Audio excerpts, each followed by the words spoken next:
Presiden Amerika Serikat Donald Trump mengklaim pegang kendali penuh atas Selat Hormuz. Pernyataan ini menyusul serangan AS ke kapal kargo di Selat Oman di tengah buntunya negosiasi soal Selat Hormuz.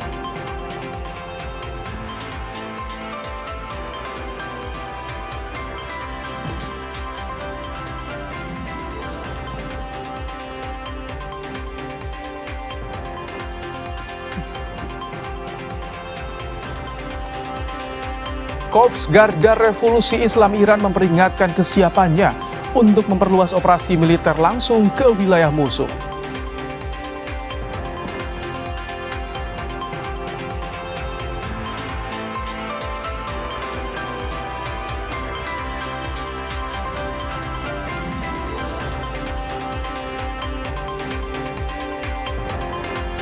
Polisi ekshumasi jenazah Sutrimo, pria yang bekerja di rumah ex-Jampitsus Febri Adriansyah untuk mengetahui apakah kematiannya wajar atau tidak.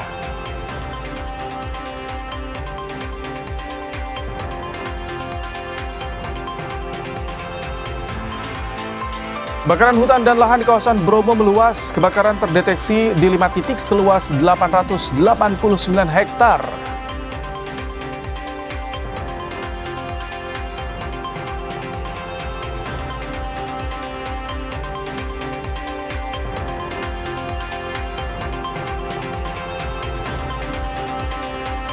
Seorang pegawai di Kutai Kartanegara nekat membakar ruang rapat kantor dinas Kominfo Kukar lantaran sakit hati sering jadi korban perundungan rekan kerjanya.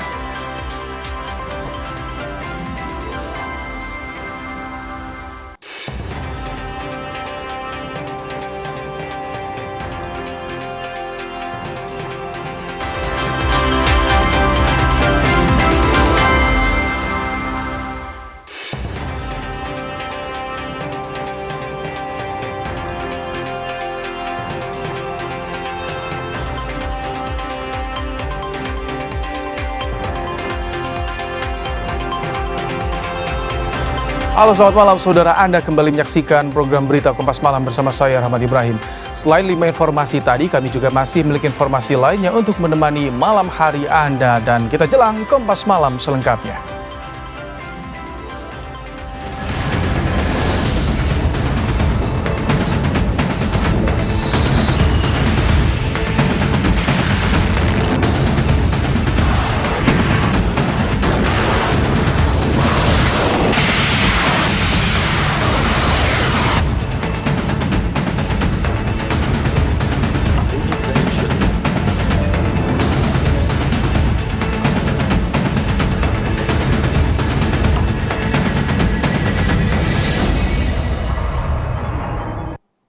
Saudara, militer Amerika Serikat menembakkan rudal ke arah kapal kargo komersial di Teluk Oman karena dituduh nekat menerobos jalur blokade pelabuhan Iran. Data satelit Marine Traffic mengonfirmasi perubahan rute mendadak kapal MV Velanova di perairan Teluk Oman setelah menjadi sasaran serangan militer Amerika Serikat.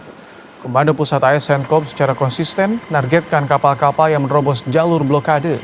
Hal serupa sebelumnya menimpa kapal tanker MT Levin dan MT Setbel.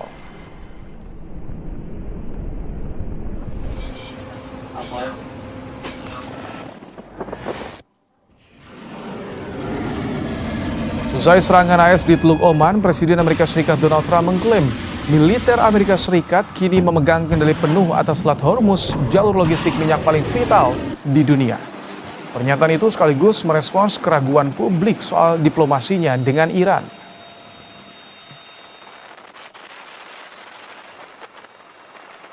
I don't trust Iran. Why? Are you saying I trust Iran? I'm the last person to trust Iran. They've lied to me constantly. We have total control over the Hormuz Strait right now. They don't have control. We have total control. We own it. And at some point, maybe they'll do something and then they get blown away. But we're in a very good position. Korps Garda Revolusi Islam Iran atau IRGC mengumumkan siap memperluas operasi militer langsung ke wilayah musuh. Pernyataan ini mencuat setelah media pemerintah Iran merilis video langkah pemimpin tertinggi mereka Mojtaba Khamenei. هر موقع اقتضا بکنه و فرمان صادر بشه باید بتونیم عملیات رو به خاک دشمن بکشیم، به سرزمین‌های دشمن بکشیم و دور از سرزمین خودمون بتونیم عملیات انجام بدیم. اینا ویژگی‌های دکترین تهاجمیه که باید احراز بشه. یعنی الان سپاه مکلف شده که این آمادگی رو کسب کنه. بعد این توانمندی رو تو خودش ایجاد کنه که بتونه این کار رو باید در موقع مقتضی انجام بده. Informasi dalam negeri, saudara, seorang pegawai di Kutai Kartanegara nekat membakar ruang rapat kantor Dinas Kominfo Kukar. Pelaku mengaku nekat membakar karena sakit hati sering jadi korban perundungan rekan kerjanya. Titik yang dibakar ada di ruangan. Seorang pegawai perangkat daerah di Kutai ditangkap Satreskrim Polres Kukar usai membakar ruang rapat kantor tempatnya bekerja. Pelaku yang bekerja sebagai operator senter ini mengaku membawa 2 galon bensin untuk menjalankan aksinya. Dari hasil pemeriksaan polisi, pelaku mengaku nekat membakar karena sakit hati jadi korban perundungan rekan kerjanya. Api berhasil dipadamkan secara swadaya hingga tidak merambat ke ruangan lainnya.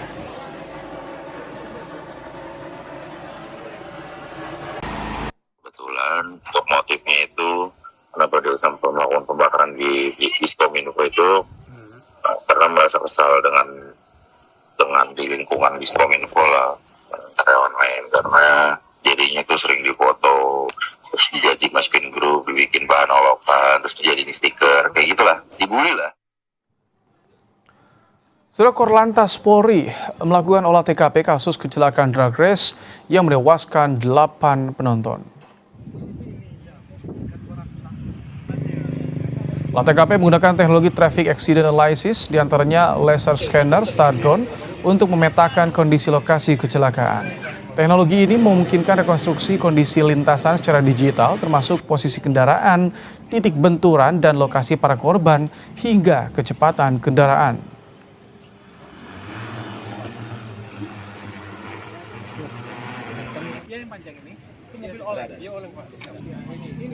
Metode ya secara ilmiah untuk mengungkap ya kejadian sebelum, saat kejadian, dan pasca secara visual 3 dimensi.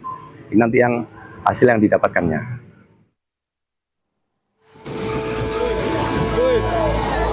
Suasana meriah ajang balap mobil dan motor di sirkuit non-permanen di Kota Mobagu Utara, Sulawesi Utara berujung duka.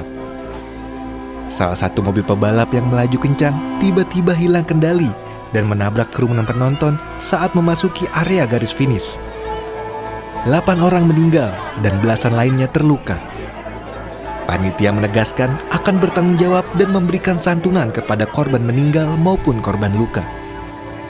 Kami seperti ini kan, kami ada di sini dan kami akan kunjungan ke ini dan akan memberikan bantuan duka yang di 5 korban ini. Dan yang sudah meninggal juga, yang masih dirawat juga akan kami ini, ya, gitu ya. Berarti panitia akan tetap bertanggung jawab, Pak. Bertanggung jawab sekali panitia. Polisi menyelidiki kecelakaan termasuk aspek keselamatan dan kelayakan penyelenggaraan kegiatan balap mobil ini. 5 orang saksi diperiksa, termasuk panitia penyelenggara dan pebalap mobil yang mengakibatkan kecelakaan. Semua pihak kita akan periksa. Ini kan kita akan lihat alurnya dari panitia penyelenggara siapa, apa potensi yang ada di situ, mekanisme diikuti enggak. Kan ini masih berproses, tapi kan ini kita tidak bisa, namanya praduga tak bersalah. Kita harus mengikuti. Tapi kalau yang pengemudi itu sudah jelas karena dia walaupun kelalaian itu udah jelas tersangka, potensinya besar. Berapa orang, Pak, yang diperiksa? Kalau tidak salah kemarin sudah 5 orang, ya, termasuk yang mengendarai mobil. Sejumlah korban luka akibat kecelakaan mobil balap ini masih menjalani perawatan medis di 2 rumah sakit. Rahman Rahim, Kompas TV, Kota Mobagu, Sulawesi Utara. Kita ke sorotan lain, saudara. Polisi melakukan ekshumasi atau pembongkaran makam Sutrimo, karyawan ex-Jampisus Kejagung Febri Adriansyah. Ekshumasi makam Sutrimo di Banyumas, Jawa Tengah tidak dihadiri keluarga atas pertimbangan psikologis.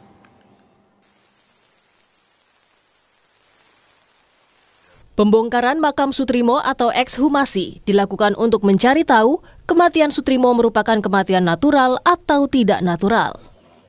Ekshumasi selama 3,5 jam melibatkan spesialis forensik mediko-legal, lab forensik, lab toksikologi UI dan UNAIR, serta ahli DNA. Puluhan sampel diambil untuk dibawa ke laboratorium. Dalam pelaksanaannya, tim telah melakukan pembongkaran makam, pemeriksaan luar jenazah, pemeriksaan dalam atau otopsi, serta pengambilan sampel untuk pemeriksaan lebih lanjut.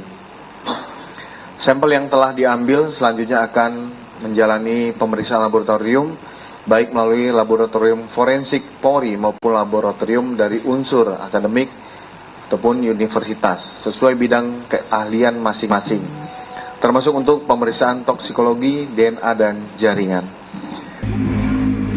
Keluarga Sutrimo tidak menghadiri pembongkaran makam. Keputusan ini didasarkan pada kondisi psikologis sehingga ekshumasi hanya diwakili kuasa hukum.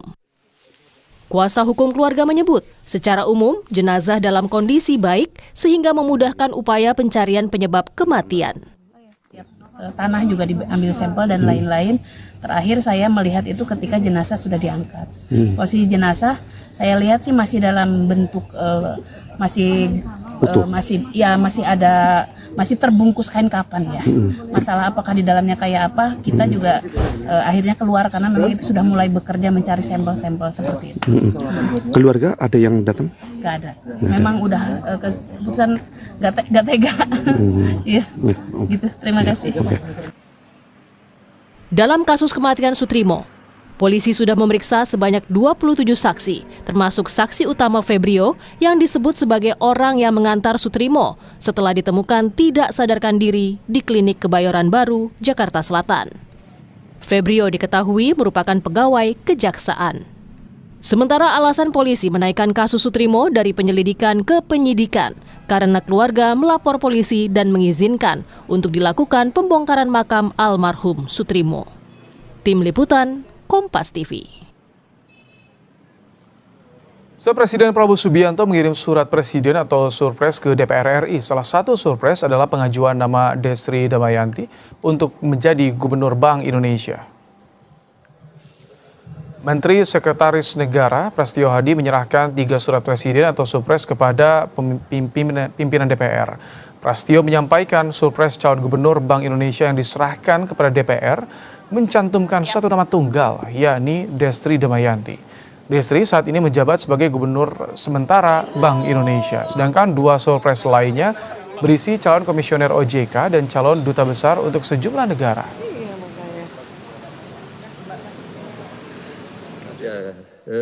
Meskipun kewenangan DPR, tapi karena ditanya wartawan juga kan, teman-teman media pasti juga menunggu ya. Jadi namanya tunggal ya, satu nama, yaitu atas nama Ibu Destri Damayanti, yang sekarang beliau menjabat sebagai pejabat gubernur sementara.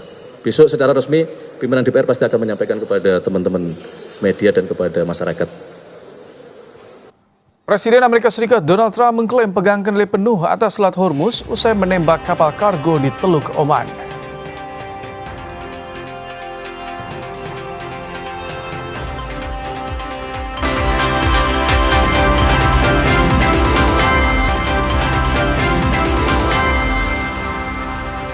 Saudara, negosiasi terkait jalur pelayaran Selat Hormuz antara Iran dan Oman masih buntu. Situasi kian memanas setelah Amerika Serikat menyerang sebuah kapal kargo komersial di Teluk Oman. Aksi ini diklaim Trump jika AS masih memiliki kendali penuh atas Selat Hormuz.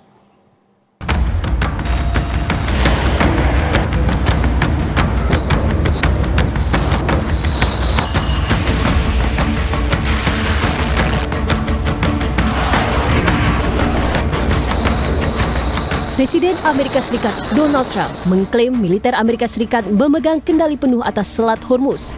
Klaim Trump terlontar usai militer Amerika Serikat menyerang sebuah kapal kargo komersial di Teluk Oman karena dituding menerobos jalur blokade pelabuhan Iran. Serangan terjadi di tengah negosiasi antar Iran dan Oman terkait keselamatan jalur Selat Hormuz.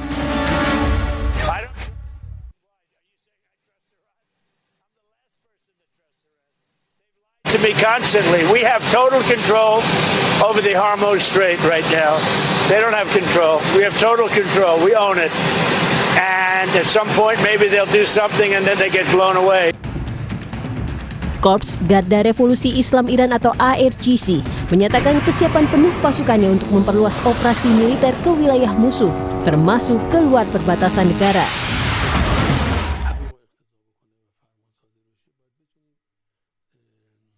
عملیات رو به خاک دشمن بکشیم، به سرزمین‌های دشمن بکشیم و دور از سرزمین خودمون بتونیم عملیات انجام بدیم. اینا ویژگی‌های دکترین تهاجمیه که باید احراز بشه. یعنی الان سپاه مکلف شده که این آمادگی رو کسب کنه. Juru bicara Kementerian Luar Negeri Iran Ismail Baqi menegaskan Iran tak akan bernegosiasi dengan Amerika Serikat. Iran mengklaim hanya berdiskusi dengan Oman terkait pengaturan baru di Selat Hormuz.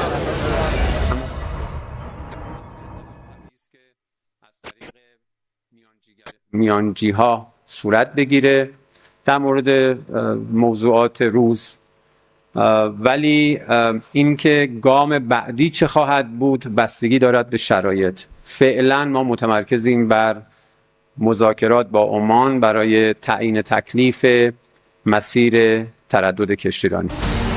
Buntunya diplomasi ditambah aksi militer di Teluk Oman makin mengancam stabilitas geopolitik global. Gejolak ini berpotensi memicu konflik militer terbuka yang lebih luas.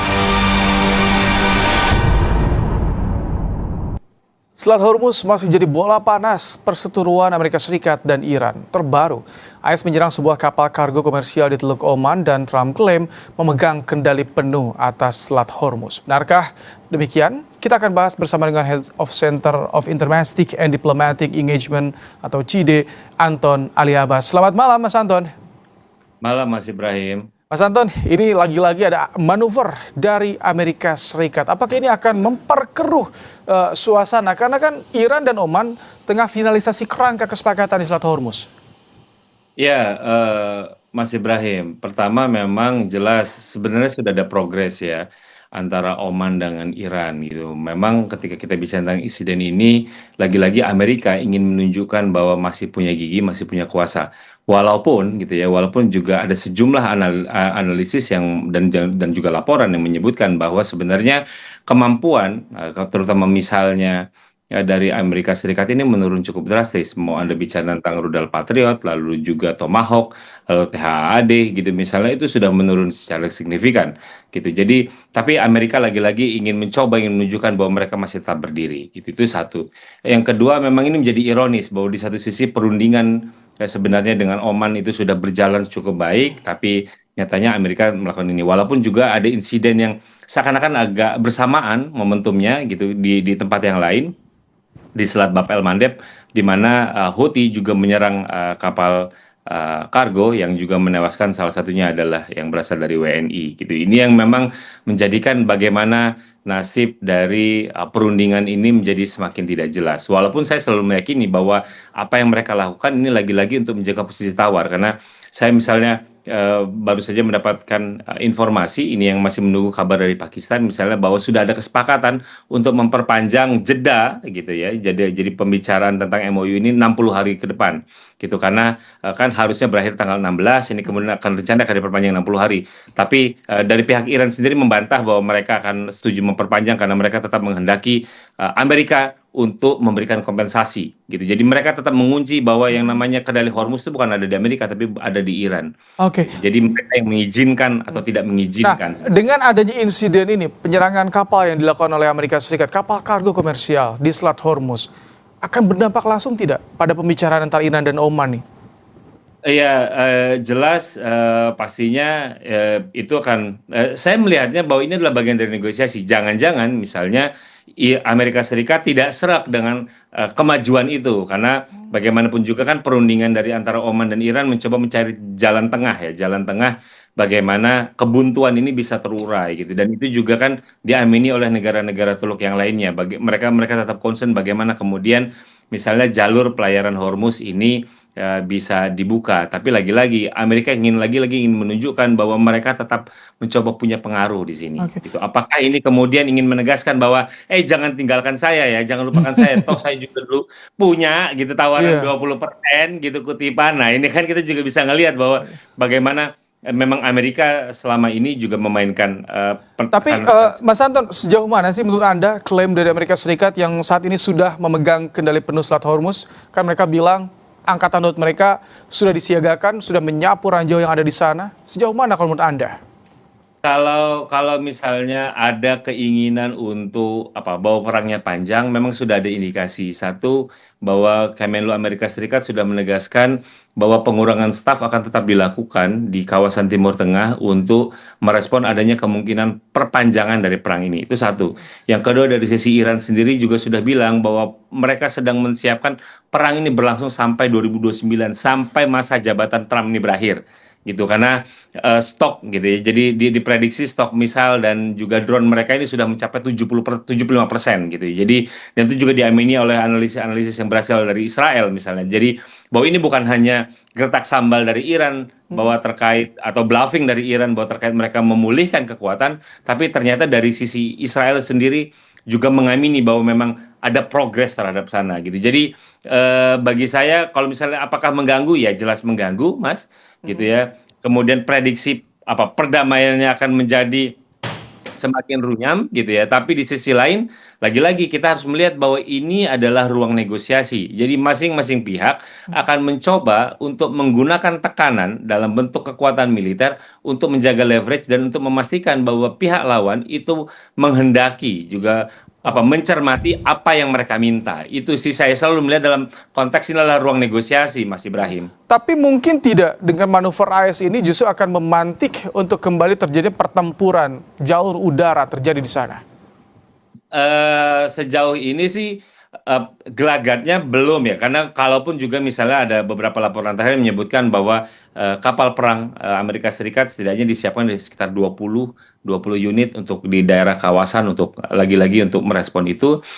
Tapi ada indikasi lain misalnya kapal-kapal tankernya, pesawat-pesawat tankernya gitu untuk refueling di udara itu juga mulai dikurangi. Jadi memang ada indikasi yang kadang-kadang bertolak belakang narasinya. Tapi di sisi lain dari negara-negara Teluk ini juga punya concern bahwa makin lama pertahanan udara mereka makin melemah karena memang terkait perang yang agak panjang ini, setidaknya Iran itu mencermati dua hal. Yang pertama, mereka mempelajari bagaimana pertahanan udara dari sisi Amerika Serikat yang katanya melindungi kawasan itu dipelajari dan bagaimana kemudian itu bisa dibobol. Itulah kenapa kemudian dia mencoba untuk melebarkan medan pertempuran. Itu satu. Kedua, dia juga sadar bahwa ini pertahanan udara yang dimiliki oleh Amerika Serikat lambat laun itu makin menurun, sehingga menciptakan kerentanan sendiri. Nah ini yang kenapa kemudian misalnya negara-negara Teluk itu punya concern, jangan perang lagi deh. Kenapa? Yang kurang tuh kami gitu. Itulah kenapa misalnya ada fakta pertahanan baru dari 3 negara, misalnya walaupun Mesir ditolak oleh Arab Saudi gitu. Ini kan menjadi menarik. Dinamika di kawasan ini cukup dinamis dan sangat tinggi gitu ya progresnya. Ini yang tapi mereka sendiri tahu bahwa mereka rentan untuk mendapatkan serangan dari Iran dan mereka paham bahwa bagaimana kemudian mencoba agar terjadi status quo, jangan lagi ada eskalasi. Itu sih. Tentunya selain pamer senjata rudal, misil juga, apakah dengan video kemunculan dari Mojtaba Khamenei ini semakin menegaskan Iran masih memiliki pengaruh yang sangat kuat di Teluk ini? Jelas, itulah kenapa kemudian misalnya ada fakta pertahanan 3 negara, Pakistan, Turki, dan Arab Saudi, itu adalah kenapa? Karena untuk merespon. Ternyata Iran sampai hari ini masih bisa bertahan. Itu yang kemudian mereka hitung. Lalu kemudian mereka juga berhitung bagaimana ternyata kerjasama Rusia dengan Iran itu cukup baik sehingga kemudian Iran mudah untuk bouncing, menambal gitu ya, menambal kekurangan persenjataannya gitu. Jadi mereka cukup responsif dalam hal ini adalah negara-negara Teluk itu aware dengan bagaimana Iran bisa mampu bertahan sampai sekarang dan kemudian ada banyak progres sehingga kemudian ketakutan gitu ya. Jadi ketakutan dari negara-negara kawasan bahwa mereka akan menjadi sasaran serangan ini menjadi justified, menjadi punya alasan yang cukup kuat. Itulah kenapa kemudian mereka mencoba untuk memperkuat, untuk menambal. Mereka tahu bahwa tidak mungkin kemudian rely on full 100% pada Amerika Serikat, tapi juga lari dari Amerika Serikat 100% juga tidak mungkin. Karena itu mereka kemudian sibuk untuk menambal dan juga mencoba menjaga ya agar tensinya tidak terlalu naik tinggi. Oke. Mas Ibrahim. Kalau tadi Anda sempat singgung soal isu ceasefire akan diperpanjang selama 60 hari, tapi Iran membantah dan tidak menginginkan itu,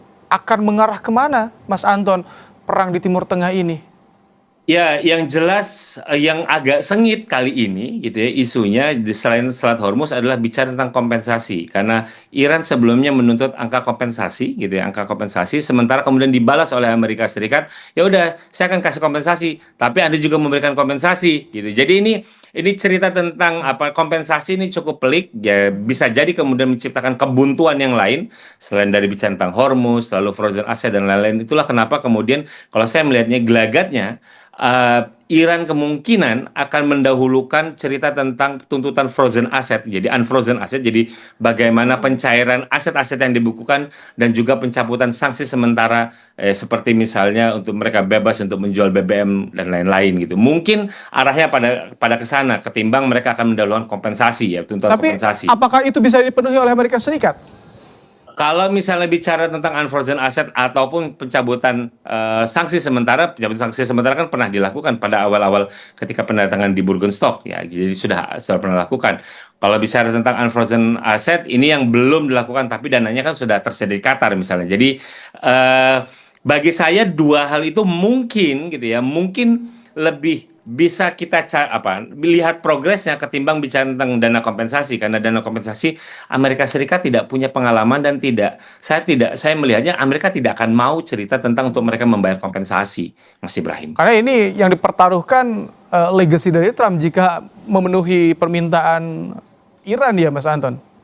Tidak hanya sekedar legacy, tapi ini soal harga diri, Mas Ibrahim. Ini harga diri sebagai negara besar kemudian didikte.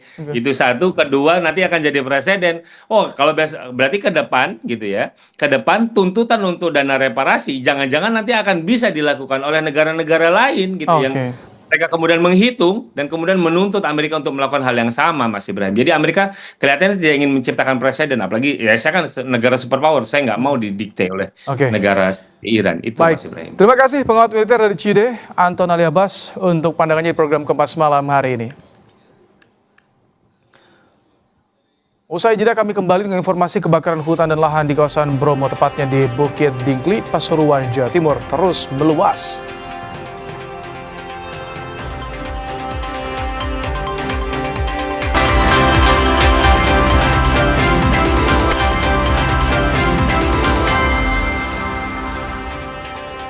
Soal kebakaran hutan dan lahan di kawasan Bromo, tepatnya di Bukit Dingklik, Pasuruan, Jawa Timur, terus meluas. Kebakaran terdeteksi ke 5 titik seluas 889 hektar. Api yang melalap hutan dan lahan Bukit Dingklik, Kabupaten Pasuruan terus berkobar. Sebelumnya 1 titik, kini menjadi 5 titik dan menjalar ke tebing dan lembah yang curam, sehingga sulit dipadamkan.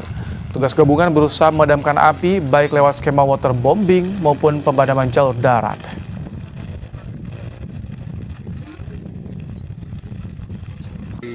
Hari ini masih terjadi kebakaran, utamanya yang paling parah ini adalah di sekitar daerah Dingklik ya, di sekitar penanjakan itu, di sekitar situ ada 5 titik ya, 5 titik spot kebakaran.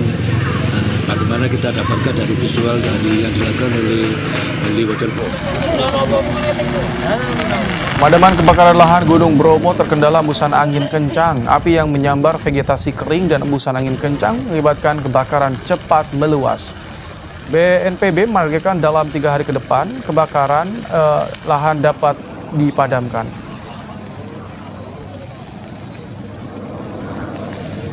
Kita upayakan 2 titik ini Jumat sudah selesai. Artinya kita bisa geser bombing itu kan udah ada 3 bombing. 2 bombing kita geser ke tempat lain karena tempat lain juga membutuhkan untuk pemadaman kebakaran. Itu apinya ada di ketinggian, sudutnya sampai 80 derajat. Jadi pasukan darat kan tidak bisa naik sampai ke atas. Ini juga menyangkut keselamatan jiwa. Yang kedua, sumber airnya tidak banyak, jadi hanya yang bisa diambil di Ranu Pane.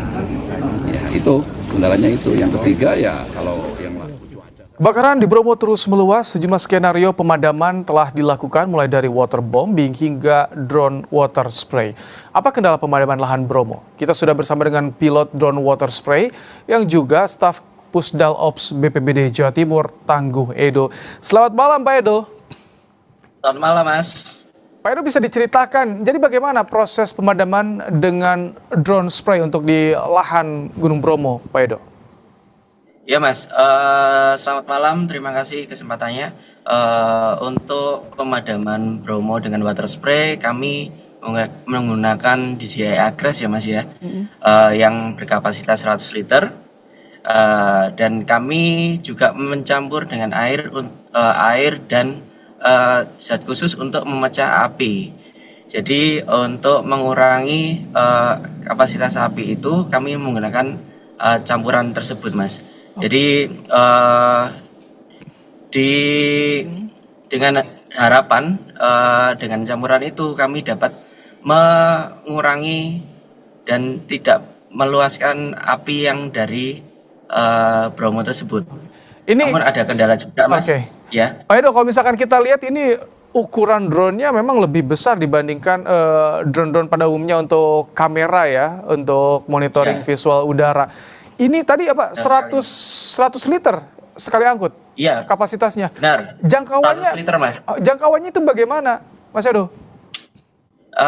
Jangkauannya kami bisa sampai 2 kilo. Dengan ketinggian bisa sampai 200 sampai 300 meter dari Sabana Bromo. Jadi tujuannya kami memakai drone karena saudara tidak bisa menjangkau lokasi api, jadi kami memakai drone. Seperti itu Mas. Itu perlu kehati-hatian tidak, misalkan dari sumber atau titik api hingga ketinggian drone itu ada batasnya nggak? Kan apakah seberapa rendah bisa terbang itu? Untuk kondisi di Bromo kami maksimal di ketinggian 15-20 meter Mas, supaya tidak angin dari drone tersebut karena cukup besar, angin tersebut tidak menyebabkan lebih luasnya api tersebut Mas.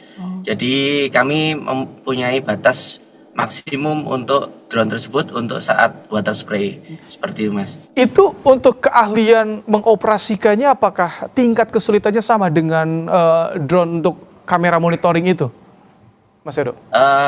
Tingkat kesulitannya cukup tinggi juga Mas, karena kendala juga dari Bromo, cuaca yang cukup angin yang cukup lebih tinggi dari biasanya ya Mas ya, dan kondisi di sana tebing, jadi kita juga perlu antisipasi bagaimana pengoperasian drone tersebut, dan kami juga memakai observer untuk melihat sekeliling drone tersebut. Jadi kita pakai drone yang lebih kecil untuk melihat situasi dan koordinat sebelum drone besar dioperasikan, seperti itu Mas. Kalau untuk sumber air bagaimana? Apakah memadai atau ada melimpah di mana sumbernya? Karena itu di Sabana Bromo Mas, jadi kami memakai tandon lipat yang diisi oleh campuran tadi dan air, supaya kami dapat mengambil atau ambil sumber air dari yang sudah kami sediakan terlebih dahulu Mas. Gitu. Mas Edo, biasanya berapa kali dalam satu hari bisa terbang untuk water spray ini? Kami dari pagi hingga sore hari itu bisa sampai 30 kali ya Mas ya. Tergantung situasi dan kondisi, itu maksimalnya. Karena Bromo cukup tebal untuk kabutnya, jadi kami juga mengantisipasi seperti itu Mas. Jadi maksimal seperti itu, tapi kami ada terkendala untuk cuaca, dan itu bisa mengurangi dari 30 rit itu Mas. Oke. Ini ada berapa drone yang disiapkan oleh BPBD untuk pemadaman di Bromo ini Mas? Untuk unitnya kami masih satu Mas. Cuman karena sudah ada waterbombing, jadi kami bisa beroperasi di bawah ketinggian dari helikopter tersebut. Mas Edo, Jadi kami tidak bisa mengenal. oke. Ini yang membuat kebakaran semakin cepat meluas, pantauan di lapangan itu apa sih? Karena kan awalnya 1 titik, bahkan sekarang menjadi 5 titik gitu. Ya, untuk tambah meluas ya Mas ya, karena faktor angin Mas di Bromo cukup kencang, jadi dan bukan angin saja, jadi rumput-rumput dan vegetasi yang di Bromo cukup kering. Jadi untuk tersulut dengan api sangat mudah tercepat untuk meluasnya, begitu. Oh, oke. Jadi memang angin yang cepat ini jadi kendala juga ya, yang mempersulit proses pemadaman. Ada water bombing, ada juga water spray dari drone. Pembagian kapasitasnya atau yang bisa efektivitasnya seperti apa? Apakah ketika untuk kondisi tertentu ini bagiannya drone, kondisi tertentu ini bagiannya waterbombing, seperti apa Mas Edo? Jadi untuk pembagiannya, untuk drone sendiri itu dari bawah hingga ke medium altitude ya Mas ya. Jadi di tengah-tengah untuk bagian lereng itu bisa dijangkau oleh drone. Tapi kalau yang bagian atas seperti B29 dan B30 yang cukup tinggi itu bagiannya waterbombing dari helikopter. Oke. Anda kan ada juga disediakan kamera ops juga untuk memantau bagaimana visualnya di sana ya. Ada gambaran tidak atau data terkini Mas Edo, luas sebaran lahan yang terbakar hingga saat ini, informasinya seperti apa? Informasi resmi dari TNBTS sudah 921 hektar Mas. Bertambah terus ya Mas ya? Iya, hingga saat ini yang terupdate sudah mungkin hampir 1.000. Namun kami dari BPBD Jatim selalu mengupayakan penanganan lebih dimaksimalkan seperti itu Mas. Itu di berapa kabupaten, berapa wilayah yang terdampak Mas Edo? Ada 3 wilayah yang terdampak Mas. Oke, baik. Mas Edo, Mas Tangguh Edo, Pusdal Ops BPBD Jatim dan juga pilot drone water spray yang ikut dalam proses pemadaman Gunung Bromo. Terima kasih meluangkan waktu di program Kompas Malam dan berbagi cerita untuk kami. Terima kasih, selamat bertugas kembali nanti Mas Edo. Ya, terima kasih. Usai jeda Kompas Malam kembali dengan informasi Ivar Yener dikabarkan telah capai kesepakatan pribadi bersama tim asal ibu kota Persija Jakarta.